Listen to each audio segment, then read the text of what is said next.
I have been an MS neurologist for over a decade and a half. And in this video, I'm going to share with you the 4 things that I routinely see people impacted by MS doing wrong. Don't turn away, because all of that starts right now.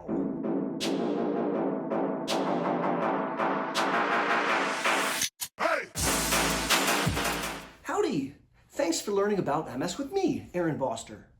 I have been an MS neurologist for over a decade and a half. It is my mission to help people impacted by MS live their very best life despite having this condition. And over the years of delivering MS care, I have seen patterns, including common things that I feel people impacted by MS are doing wrong.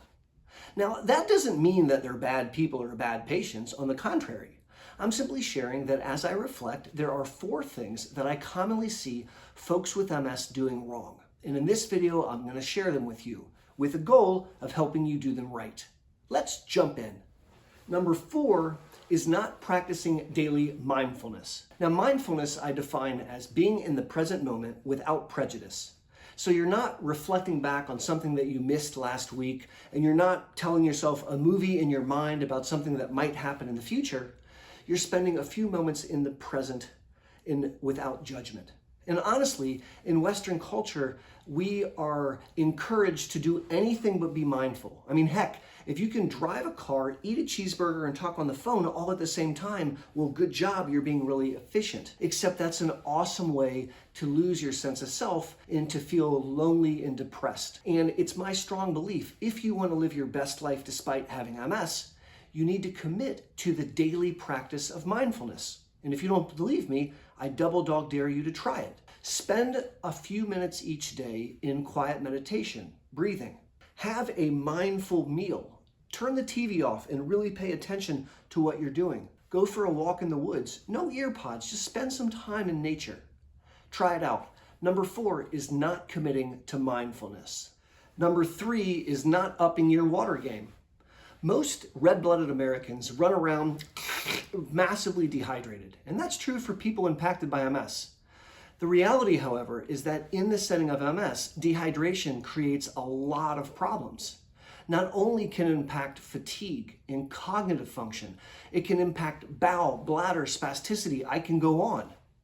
Oftentimes, people impacted by MS will shy away from water because they're worried that they may have an accident, which is actually the opposite of what you want to be doing to maintain a healthy bladder. I need you to up your water game. I need women to drink 100 ounces a day. I need gentlemen to drink 120 ounces a day. I recommend that you have a glass of water with breakfast, lunch, and dinner. And then I recommend 1 glass of water between breakfast and lunch, and 1 glass of water between lunch and dinner. And there you have it. The second most common mistake that I see people impacted by MS make is eating heavily processed foods. Foods with high fructose corn syrup. Foods that are sugar-laden or fried or fast foods or diet foods. This is a recipe for making depression worse, making energy, making cog fog go up. It really is impactful. And if you don't believe me, I double dog dare you to eat whole food, real food, and single ingredient foods.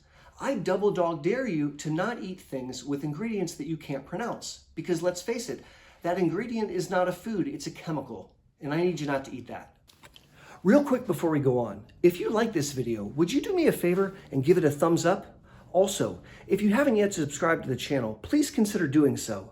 Those 2 actions are free, and they teach the YouTube algorithm that you really like this content and help push it out so more people impacted by MS can benefit.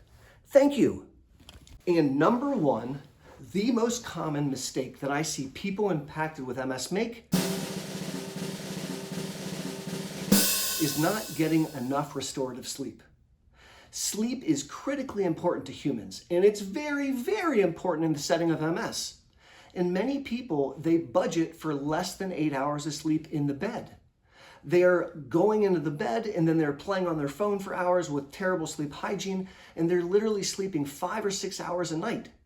They're waking up exhausted, they're not refreshed, and they're making themselves start the day with less energy and less spoons.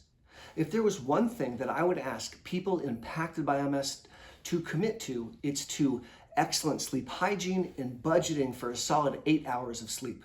If you'd like to learn other ways to up your game and learn more about MS, click the video that's on your screen right now. And until my next Monday morning video or my next live stream, or even better yet, the next time I see you at the Boster Center for MS, this is Aaron Boster saying be safe and take care.